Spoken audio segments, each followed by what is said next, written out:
Yo, what up? You can't see how blue my hair is, but it's actually pretty blue. It looks all brown though. I wanted to sit down, chat, and yeah. I'm so pissed off that my hair doesn't look actually blue here because it's so blue and I look so goth. This is purely annoying to me, but it does reminisce of my actual hair color, so you know. Today we're gonna be talking about body positivity and all of that bullshit because I've made 1,000 videos on that and yet I can't bring myself to post them. I've been seeing a lot of videos about Eugenia Cooney lately, not because they're new or not because she's booming again, but kind of because of the fact that, I've been looking into some of these topics and I've seen a lot about her. And honestly, the way people talk about her, the way that she's promoting an ED, it's just absolutely and utterly disgusting. It's saying that it's okay to ban the person that's ill off of YouTube. That's saying if we have a person with cancer, that person with cancer can't make YouTube videos because they have cancer and they're promoting cancer. It makes absolutely and utterly no sense. If anything, we should let her be on the platform. Yes, she is the inspiration for a lot of anorexic girls, but that doesn't mean that those anorexic girls wouldn't find other inspiration for their thinness. They wouldn't find other thinspo. It's basically saying, yo, fuck you, because people are perceiving you in a way you can't be on a platform, you can't have the platform you do have. It's utterly wrong, because then by that logic, if she's promoting an eating disorder, then why don't we push off the platform Nikocado Avocado, Trisha Paytas, who else, Amberlynn Reed, Foodie Beauty, and people like this off of the platform because they're promoting a binge eating disorder. Let's ban all mukbangs by that logic because that's binging and that's showing a binge eating disorder. Why don't we push off these people off the platform because they're clearly unhealthy. They're clearly showing their unhealthy lifestyle on YouTube the same way Eugenia is. And yes, is Eugenia trying to, is she doing things like putting herself in the camera and seeing all of her body in a very weird angle? Because most YouTube videos you see are in the format I'm filming, but she tries to put her video like herself entirely into the camera. Moni, môže posle. 5 minut. This is ridiculous. You're saying she's promoting an ED while she's just living her life. This actually could help her with her disorder. I see it as a way for her to continue on doing YouTube, as a way she is gonna help herself because of the fact that this potentially makes her happy. Twitch is her only way of communicating with people. Why not? Why not? Because clearly she seems shunned from the world and clearly she's doing that to herself. So why not let her do that? Obviously, she is the inspiration for a lot of people, but at the end of the day, we've created a platform and we've created a system where body shaming an obese person is considered anti-body positive and shaming the fat community while shaming skinny people. And I experienced this in my day-to-day life. Today somebody told me that I look anorexic and that I look bulimic and that I look actually sick and stuff like this, and how dare I be so skinny when I'm naturally skinny. A girl once told me, and that was pretty recently, with all of the violence and aggression in her body, she told me,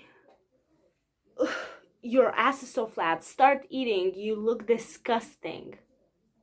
She told me that in my face. A couple of other girls have told me that I look sick and that I basically look disgusting for the way that I do, just because I'm naturally skinny. And just because I'm on a diet plan and I work out, I'm all of a sudden anorexic. And that's okay to say in people's faces, but saying somebody is as fat as a pig or you look, that's all of a sudden wrong. Well, it's clearly wrong. Both things are equally as wrong. Do you know why? Because it has the same effect on a person's mind. Telling me that I look too skinny or telling Eugenia that is the same as telling a body positive model like Tess Holliday or Amberlynn Reed that they are obese, disgusting monsters. It's the same thing. It brings the same amount of damage.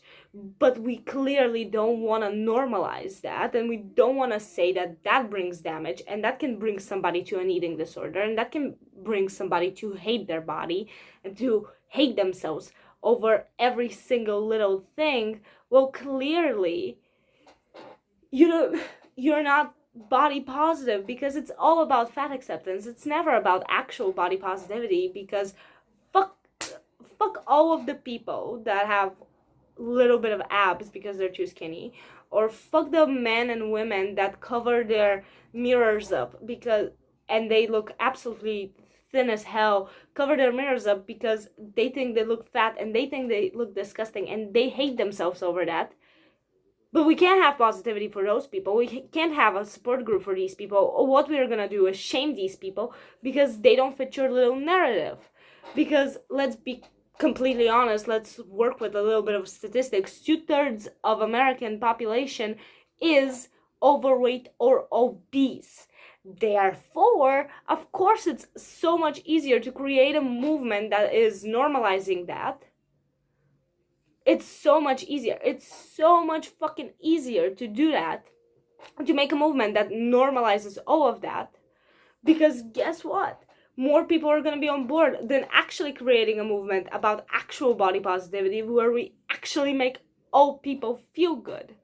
Because at the end of the day, it's not about having stretch marks or a little bit of cellulite or a little bit of a tummy.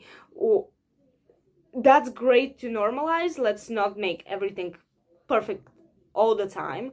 But at the same time, let's actually normalize and let's talk about the issue that when you're too skinny or anorexic, you also need a support group.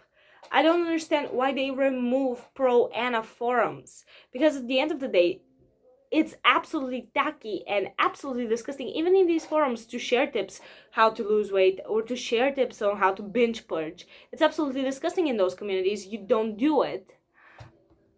Basically, those communities are support groups for people with that type of disorder. Because guess what? People with Anna or people with Mia, they need a support group as much as people like Amberlynn Reed, overly obese people, people with binge eating disorders. Because at the end of the day, it's still a disorder. It's still a mental disorder. It's still bad. And we should have a place in the body positivity movement to talk about these things. But guess what? We don't. Do you know why? Because it's so much easier to be overweight and to be obese and to normalize that because more people are that way. But fuck everybody that dies off of anorexia. Fuck it. Fuck all of those people. Like, let's go. Fuck, they don't matter in your little body positivity movement. If anything, let's go out and shame them. Let's go out and shame them. Yeah.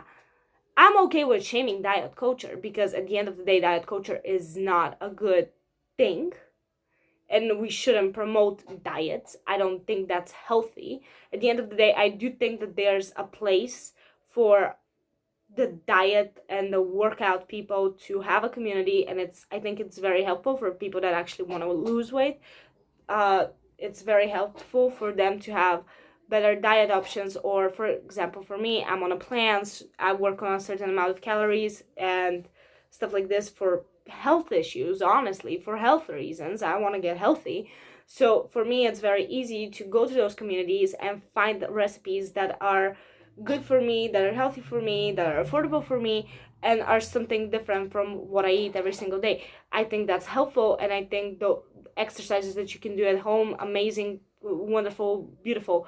But at the same time, we should break off of that, because it's the slippery slope there is very easily, because, oh, I can cut this recipe in half and I can have half of the calories, and then it becomes a vicious thing of counting, and then it can lead anybody to an ED, which I understand could be very dangerous with those communities. I don't know what to do about it.